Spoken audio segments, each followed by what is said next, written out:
Good morning, good afternoon, good evening, whatever time you're checking in. This is Tara Lee Live, and we are live on YouTube. We are here with Drake, my co-host, and we are going to have a little chat with LaLa. We have a little Q&A. We're going to throw out a little 20-minute Q&A here real quick with y'all. We have an amazing guest coming in on Wednesday. LaLa has set up for Chris Trump to come in. We're going to be talking about his natural farming techniques. You're going to be here. We can be here and be here live to ask him any questions you want. So this is really cool opportunity.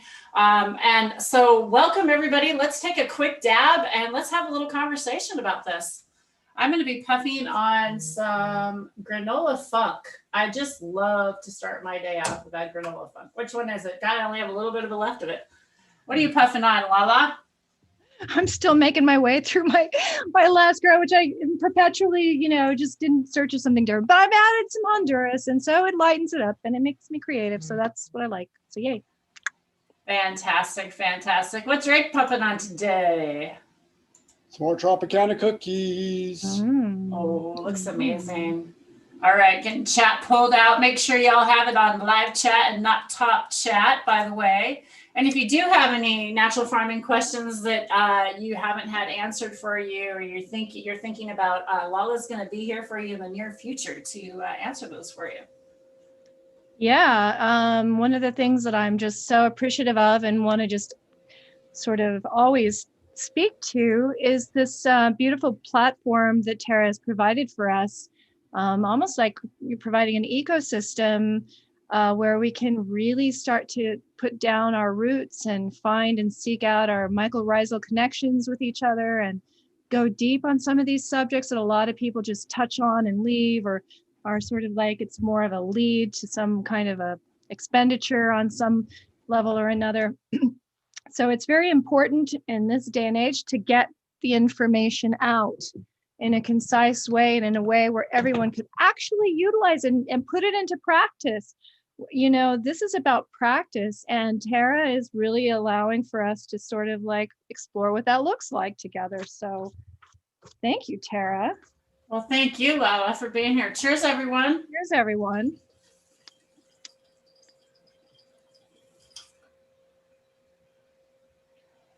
Welcome, Dee. Welcome, Lobster. Welcome, everybody. How are you? Hey, Brett, how you doing? Whoop, whoop, whoop, Brett. Whooping it up. Who else is in the house? Hey, Bingo, how are you? Hope you're doing well. What are you all smoking on out there? Yeah, what are you smoking on? This is the Permaculture Podcast. Woo! I hear a permaculture podcast going on. This is a permaculture podcast. I saved a podcast to listen to later. Sorry. What kind of podcast does everyone like out there? I'm laughing.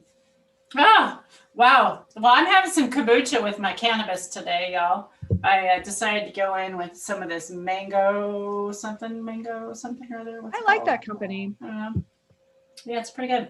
Yeah. So it's not wine, even though I like to put it in wine glass. I like drinking out of my own wine glasses. I don't know why. It makes me feel special. It's yeah. And you've got your ginger bugs going on in the background there. I got my ginger bugs. I will be drinking these on Wednesday, I hope. One of them, these are actually just, you go to the store and you buy those frozen fruit mixes that you can do smoothies and stuff with. Yeah. That's what I had. This is what this is. So this is a mixed berry, and this is that tropical blend that has papaya and coconut and peach and it's different stuff in it. Yeah. Mango. So Wednesday I will be drinking these over some ice. I'm super excited.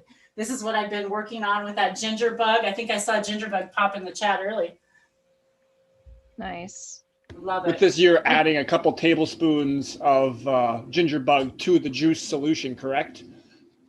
And that's what those are there. You've essentially inoculated the juice with the ginger bug, and now you're letting it ferment from roughly 24 to 72 hours and periodically checking the carbonation so that you don't have it produce too much pressure. You got to watch out for that. Anyone in there in chat that's working on these. But yeah, you can just get it to whatever carbonation level you so desire.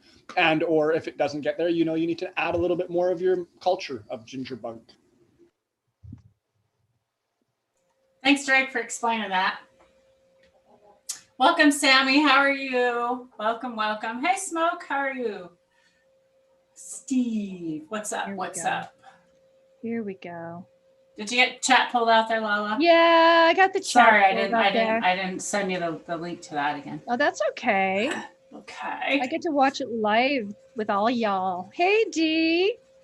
La, la, la. Yeah, exactly, Gingerbug. It feels fancy in a nice glass. Exactly.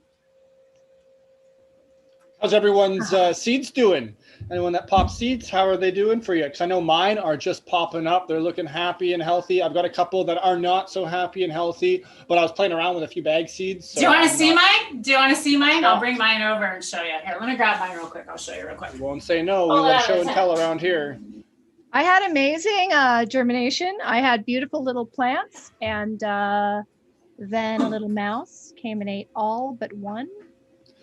Yeah, I know that a bit of a sore subject, but I still wanted to talk about them a little bit. But yeah, it's too bad they got nipped. But happy little Here critter, we go. Oh, look at them. There we go. They're reaching. They're all reaching. Yeah, they are. I think it got a little too warm, and the light's not not close enough. I think. More power. Yeah, more power. More power. So I lowered the light. And I lowered the heat in here and put a fan in here. So hopefully that will help a little bit more with those. So yeah, I'm like yelling over here from my mic. Sorry, y'all. Pretty exciting. No, these are beautiful. So how's everybody else's babies doing out there? Did everybody else pop for the New Year's? We're going to have another popping party, a bean popping party come up next month. On the moon cycle, but shoot, I forgot the date. We didn't get the date figured out on that. We'll figure it out. We have a whole we'll figure that out. Yeah, we gotta remember. All right, I'll do it again. I'll do it again. So yeah, if you all are just joining us, we're just having a little puff with LaLa today. If you have any questions that you are thinking about that you would like to have Chris Trump answer for you, yeah, that's the big announcement. Interview with him Wednesday. So super excited. Yeah, and I do have some questions that I've already sort of that have already been sort of suggested. So should I just go straight into some of that while everybody let them know what we're going to be talking about. Okay, so let me pull that up again. I need to get over there. So I'm trying to put these questions into a cohesive pattern so that as we're going forward with the program, we can cover as much distance as possible. So I thought a really good subject to start with would be basically soil foundation and building soil. I think it's the question out there for a lot of people. And I think a lot of people are actually kind of ashamed or shy about even talking about, because they're already doing organic things. They're already seeing results. They're already growing cannabis. They already feel good about what they're doing, but they don't necessarily understand what they're doing with the soils. And then even in soil building or even in living soil systems, there's lots of things that you can do for that. But when it comes down to Korean or natural farming, or Jadam, there are definitely very specific ways of building soil that are magical and not, all right, I don't mean that word in any way other than a LaLa, that's me, but I'm not trying to make any claims, except that it is truly amazing to watch soil being built from rock. When we see trees growing out of the middle of a rock, there is a reason for that. And a lot of the power of that is harnessed in these natural farming systems. And so I want to go pretty deep with Chris on SOS, the difference, soil foundation, SOS is used for the soil. It's a way of building soil. Wendy mentioned in a chat after Tara's last live with her, that somebody had, that basically SOS is maintenance solution plus everything else, right? and that your objective before you even start to build soil is to have it soak into the soil a good 6 inches. And there was even some talk around that. Like there's just so many nuances, and it involves building soil foundation involves every single application that we have in natural farming. So it's a nice kind of platform to start talking to Chris about, because it's literally the thing we're going to need to do. It's gorgeous. Wow. Good job. Okay, so that's some Gorilla Glue number 4. I actually did not do this. This is not mine. But I am getting this out because I just opened it up, and I'm going to take a big, huge dab of it. And congratulations to Pilgor, one of our followers on the channel. I'm also following him. Congratulations. I heard he just took first place. Fantastic. Hell yeah. You go, brother. Oh, he's just tuned in. Congrats. There you are. Congratulations, Pilgor. We're taking a fat dab for you. And also, I have a listener out there, Wild. You, my man, have been going through some health problems. We're going to take a dab for you too as well. And anybody else that's having some hard troubles out there, let's come together as a community and take a big, nice dab together. And congratulations, Pilgor. You rock. That's all organic. He does all that. He does this. He's into the Jadam and all the KNF stuff too as well. Congratulations, brother. Yeah, help us with this kind of unification and communication so that we can get the information out to the most people without having to go through these money funnels. And I know everybody needs to make income. I know that, but we've got to start from a stable community, a stable planet, thriving soils, and those things should really be offered now in a way that people feel fed by, not overwhelmed so we by. can empower ourselves. Empowering ourselves. Exactly. Not like, oh geez, another system I have to learn. How much money do I have to go to one of Chris's classes? What are the first steps? What is the first thing I need to know? And so that's what I love this show, the Terrace platform for, is because we really literally, with the help of our audience, so it's an interactive, we need you. We need to know what you need to know. And anyway, so let's come together and figure out a way to get the teachings across. Very well said. Wild, I hope you're feeling better, and congratulations, Pilgor. Cheers, everyone out there. Cheers, everyone. I'll have a dab rig eventually, I swear. And LaLa, that was so very well said. Thank you. I really love how you say things, and you bring such a nice spirit to us. Thank you. Yeah, you're welcome. I mean, if it's the one, and that's what I was trained to do. It's what I'm good at. It's what I love. So, just, I don't know, being a vehicle for getting the word out is all I really want to do in my life right now, for the rest of my life.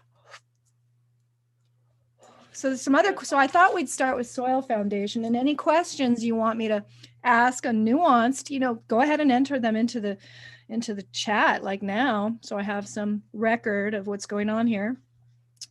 And so the other thing I thought we'd delve into a little bit is because there's so many people in the world that are dealing with remediation issues, including their own bad habits, Roundup and glyphosate and all kinds of things, eating non-organic foods. All of these things matter, but we have to deal with them in our world. And some of us in some parts of the world have to deal with them now because they're literally living in that condition. So what is it that we can do through natural farming and Jadam to remediate, dealing with, say, manure that's been contaminated with glyphosates and the hormones that they feed them and all of these issues? So what can we do as natural farmers to deal with that? So I was going to ask some very specific questions about that. There's also a lot of interest because one thing I've identified, it's one thing to have a natural farm, and I'm talking about taking this farming even outside of the cannabis or indoor grow, which it can certainly be applied to, taking it outside and understanding how we can create these systems no matter what kind of land we have. So incorporating animals. How do we incorporate living animals into our systems? And, there's very specific ways of raising chickens. Master Cho suggests starting with chickens, as we all should if we can. And there's very specific reasons why he's designed the systems for chickens he has. So how can we, no matter where we are, no matter what climate we are in, how can we use some of the principle-based things around chickens and be applied to our very, Listen, did somebody say chicken? chickens. Oh, my chicken. Oh, which came first, the chicken or the egg? I love my baby. Perennial question. Which came first, the chicken or Chicken the or the egg? Yeah, she's spoiled. Okay, that's enough. What's her name? Fertile Myrtle. Fertile Myrtle. She's still laying eggs in your bathtub? No, she's in a big box. She's in a big box. You just like having her Big inside. box. You don't Yeah, want to I got. out anymore. So there's one's got feathers. One of them's molting over there. There's two of them. This one, she has problems with her eggs, kind of having enough, and the other one is her feathers are coming in, and she's really sore. She doesn't want to be touched. She's irritated, so she just needs to be left alone and kind of in a nice, quiet place. So, yes, I spoil the hell out of my house. Tara! So, yeah. Oh my goodness. You're making me want to gather up my poor ducks out there. And I have like Bring 'em in. 30, I have around 30 chickens or so. I think 30. I don't know, somewhere around there. No, I did have 30. I gave a whole bunch away. I'm down to like 20 or something. And then I had like 40 or 50. I gave a whole bunch away this last That's a time, lot of somewhere. birds. That's And then a I lot have of birds. 2 geese now. One of them went missing. I don't know what happened. So They went missing. yeah, it's Like- sad. Yeah. Yeah, but we don't want to talk about that. So anyway, Yeah.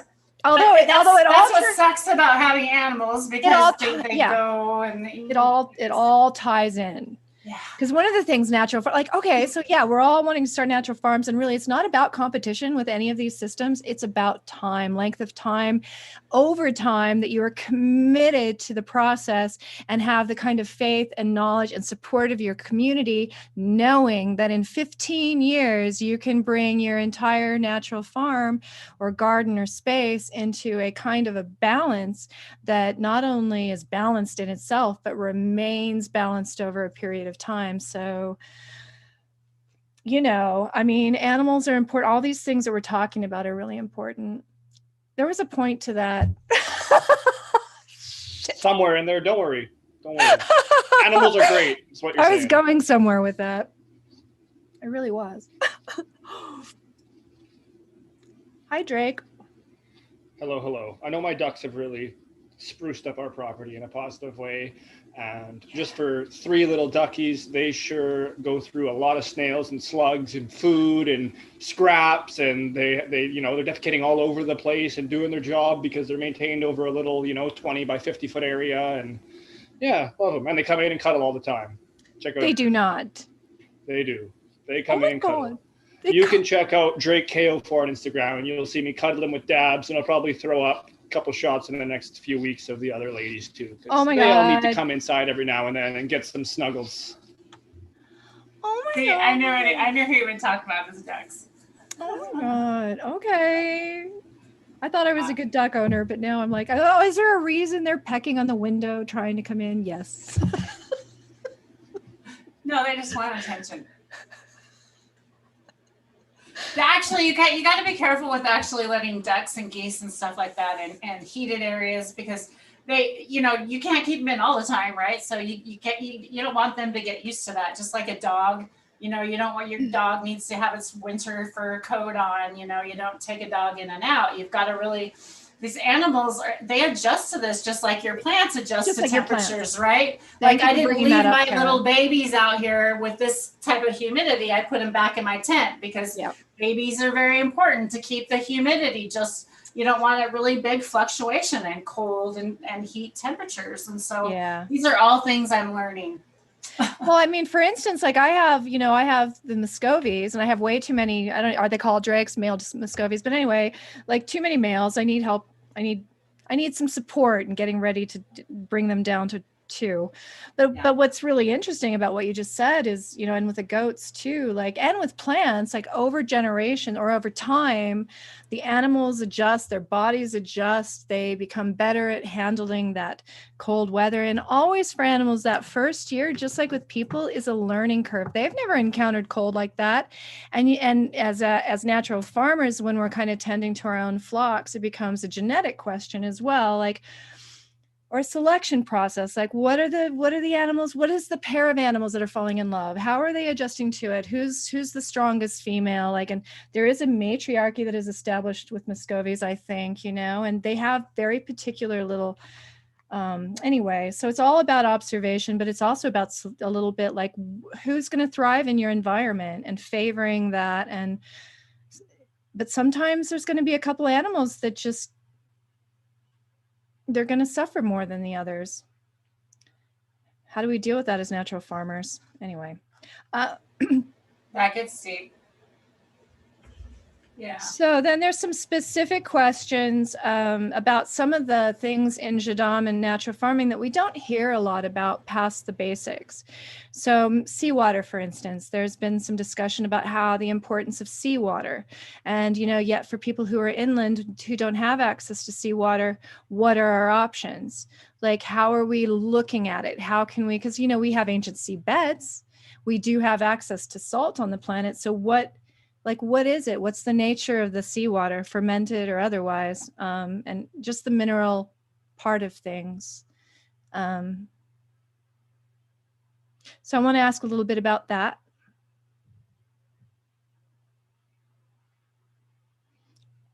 And going into the differences between SES, which is seed soaked solution, which I had used on the seeds that got eaten by the mouse.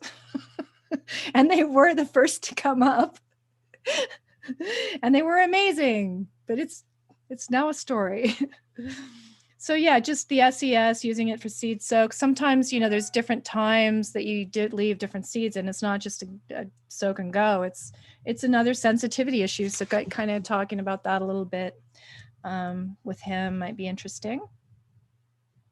And then OHN, let's talk a little bit. We could talk OHN. We could talk about the differences in things like cinnamon. What kind of cinnamon? What happens if you only have garlic? Do you have a different ratio that you use at that point, or you're always going to use it at 1 to 1,000? Little things like that. See, there's so many little things to bring into play. So I love that you're bringing them up, and I love that we're going to really jump deep into those. And I think you two should keep going into them a little bit now. I've got to hop. I've got some prior things to take care of. But as always, even though it's short and sweet, I love being on here with you two, and I will talk to you a little bit later. Nice. Everyone out there, thanks for tuning in. We'll see you on Wednesday. Yes. We'll be back Wednesday, live with LaLa. I will catch you all later. Peace and love. See you, Drake. Have an awesome day with your woman. They're going out to have a nice walk in the wild. Good for them. They're getting out today. So yeah, it's beautiful. I think I might get out today too when we get off this live here. It's I see some blue skies. I'm ready to get out back and get some energy in and feel some of my environment. Yeah, so I hope y'all are getting some blue skies out there in your area and you're able to get outside for a little bit. So LaLa, please continue. You had a few more things I know you wanted to keep touching on. I don't want to interrupt you there, and I'm going to have a couple more dabs. So if you're all joining us, thanks for tuning in today. Really appreciate you tuning in. We're just talking about what we're going to be chatting about on Wednesday. We want to kind of start announcing these guest speakers for you so you can be prepared to be there live with us on Wednesday. So go ahead, LaLa. I think I had kind of run out of some of the things that well, let's see. There's just so much. Oh, hey, let's talk about materials. I see a lot of questions out there about materials for your IMO3 piles. So we could, there's a lot of talk about IMO2 and 1. And so let's go further and talk about some of the materials that are going to be just, heightening that fungal growth that you're wanting in your IMO piles, because it's really important. It kind of sets the foundation for any kind of soil building that you do going forward. the IMO technology is so important in natural farming. So what are, and I'll share some of my faves. I had an amazingly successful IMO 3 pile. That's beautiful. That I'll be telling a story about eventually.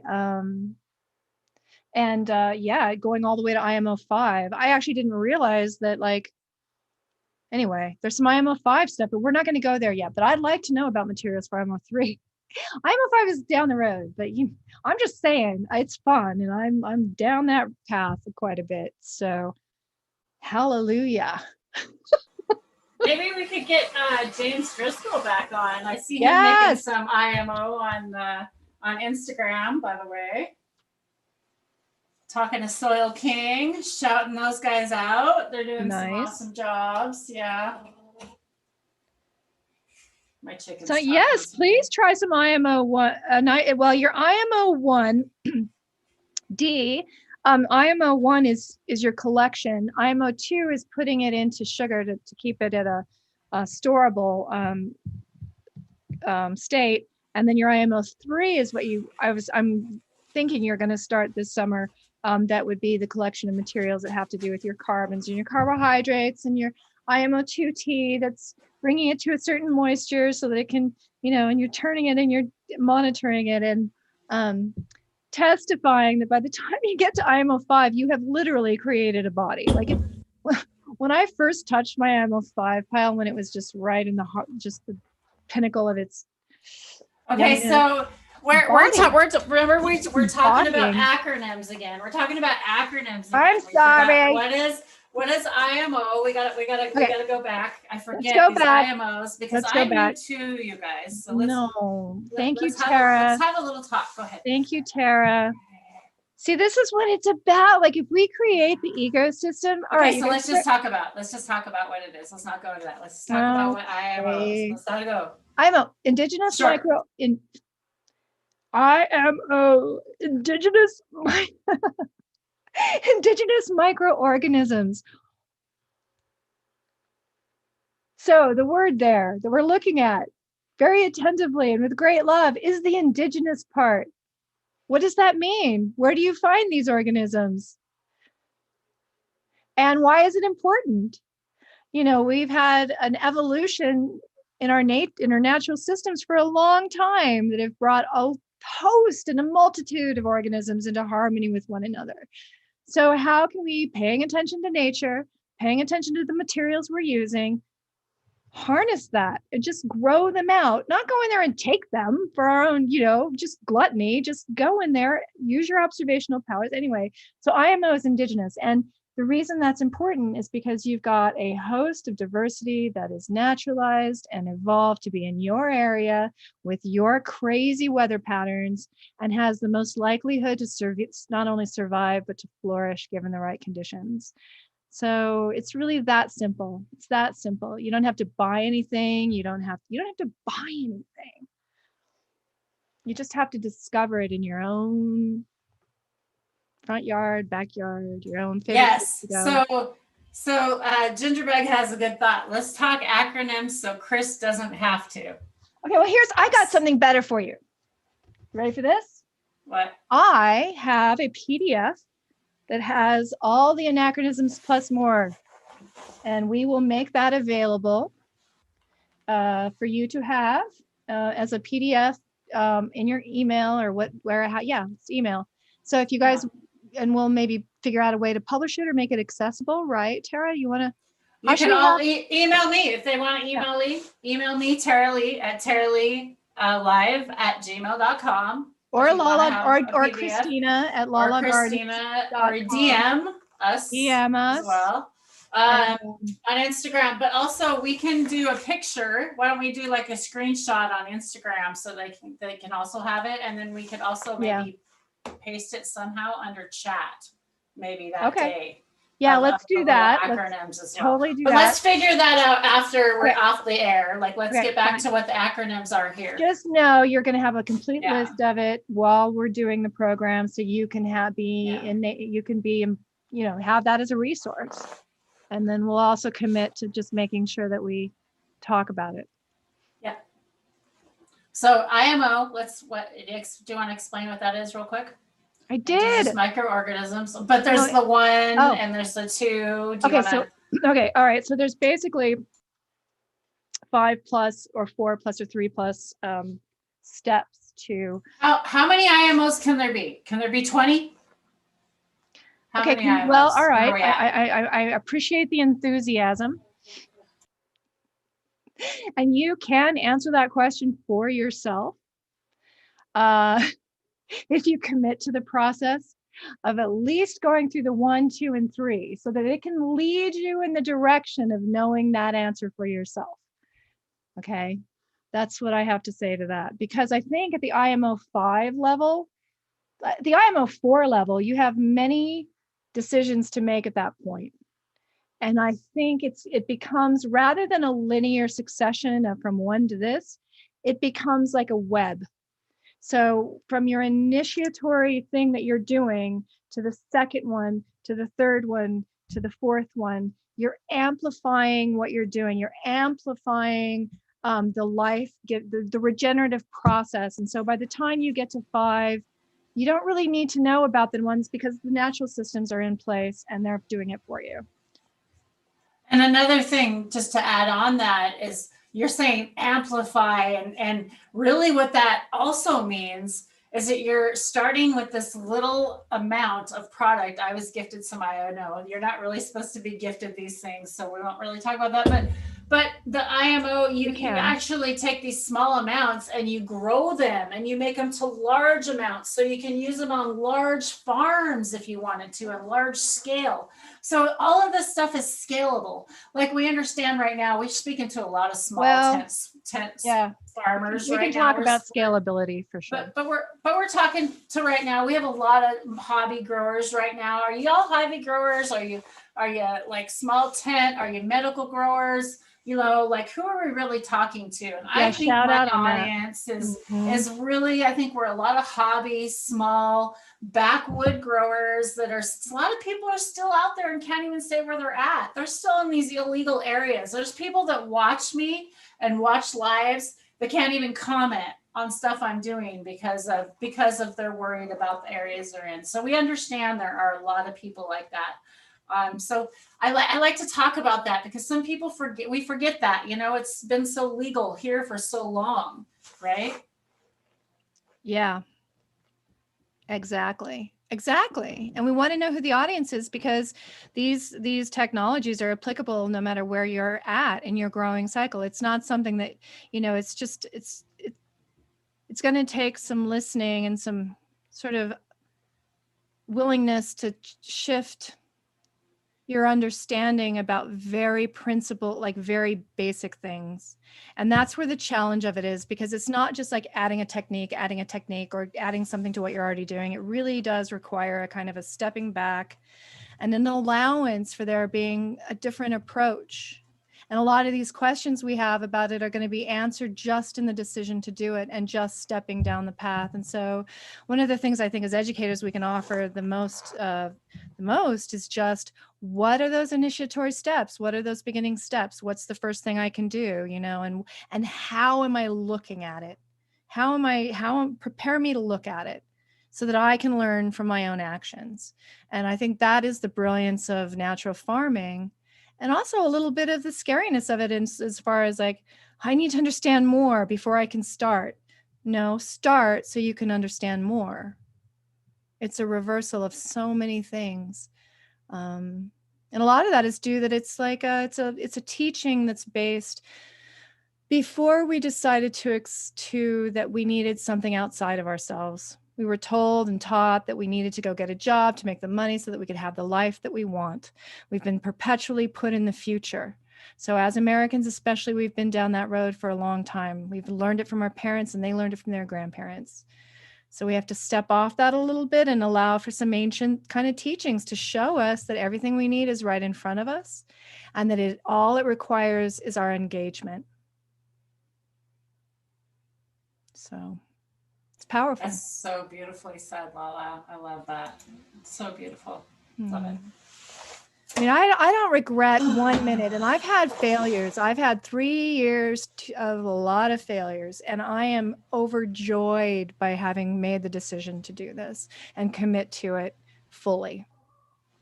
I'll never go back. And it's just simply because of the things I've learned along the way. I might not know exactly how it's going to look when the success happens, but I also know that I'm looking at my failures differently and that I'm not afraid of them anymore. I'm not afraid to fail.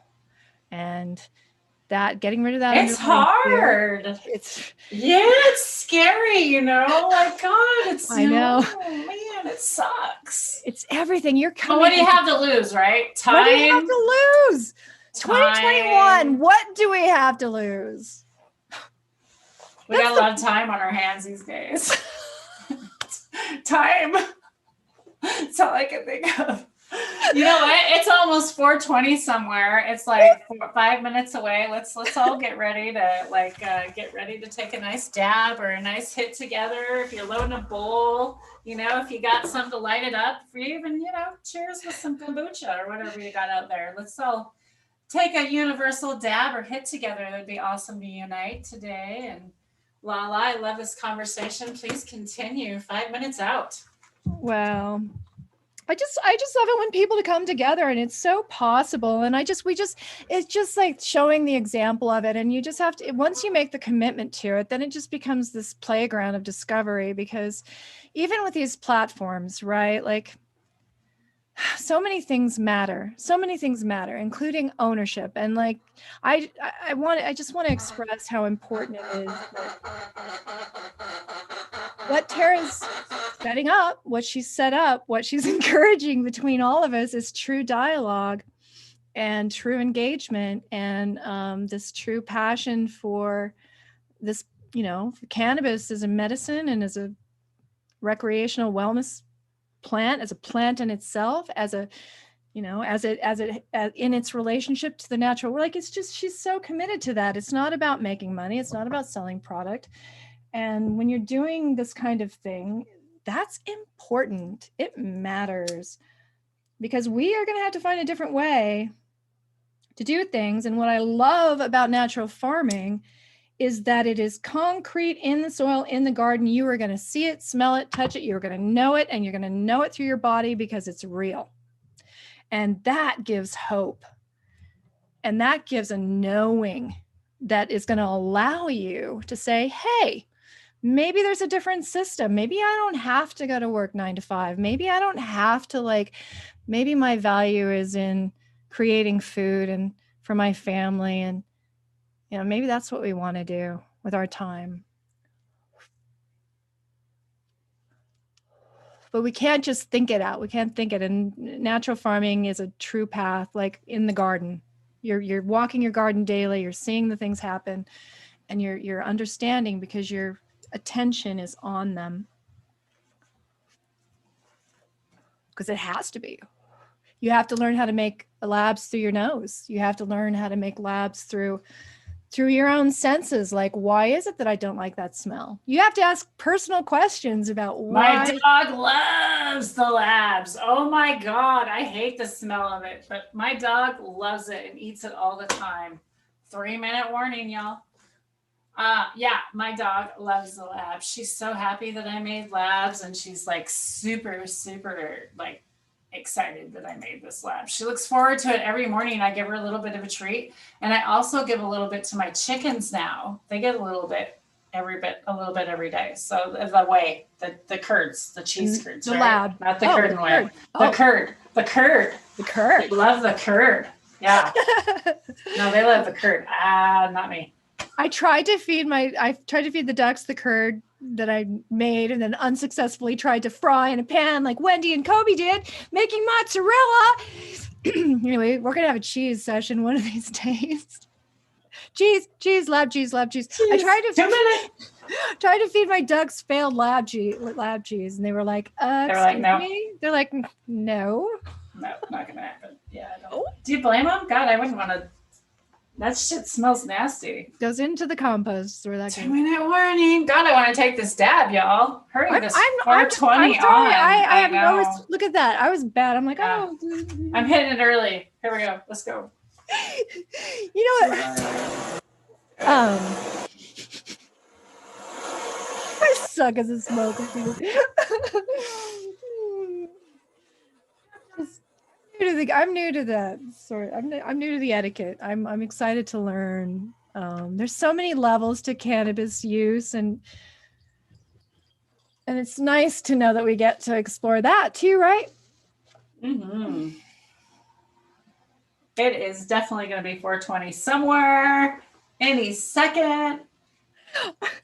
All right, I'll switch to the bong. That way I didn't violate the rules. I can smoke a joint whenever. No, I don't care. You can smoke whenever you want. I don't care. But no, try to participate. It's just kind of nice. No, you can take a puff on your joint at the same time. We're all puffing together. It doesn't matter what you're puffing on.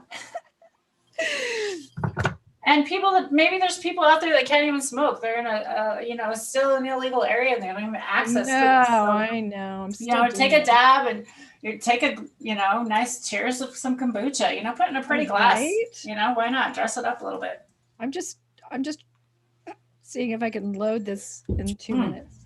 Of course I can. And when you pair different flavors with different weed, it just brings out different things. And I think kombucha does that for me. And I'm super excited about this ginger bug because that's kind of doing for me too. I made pineapple one and I loved it. So nice.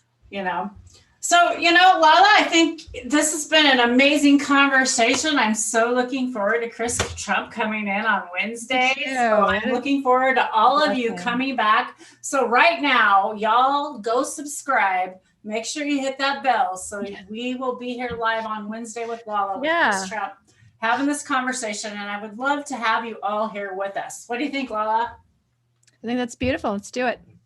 Okay. Any final thoughts? Go outside. All right, today, everybody, don't go on to the next video. Take your shoes off, take your socks off, go out your front door, step on the ground, even if and then run back in and then, report back how you feel when we meet up again on Wednesday. # go get grounded. Go get grounded. Love it. Love you, LaLa. Have a beautiful day. Everybody out there, peace and love, and we'll see you on Wednesday. And by the way, Hash Church is tomorrow. I saw that Hash Church is going to be live tomorrow, so we are not going live. I am honor of Hash Church. I said that if Hash Church ever came back, I was going to step down and not go live on Sundays. So we're going to try and bring back Saturdays and Wednesdays right now, but definitely Wednesdays live with LaLa. So love y'all. I have one. Okay. Go ahead. One more. Go ahead. You got another thing? So Sunday 420 though, Sunday 420 Mountain Time, I will be in my room tomorrow on live Instagram at LaLa Grows, finishing up my IMO 5. So if you guys have some IMO 5 questions you want, come do live with me 420 Mountain Time tomorrow at LaLa Grows. There you go. Perfect. Love it on Instagram. That's on Instagram, y'all. All right. Peace. See you next time.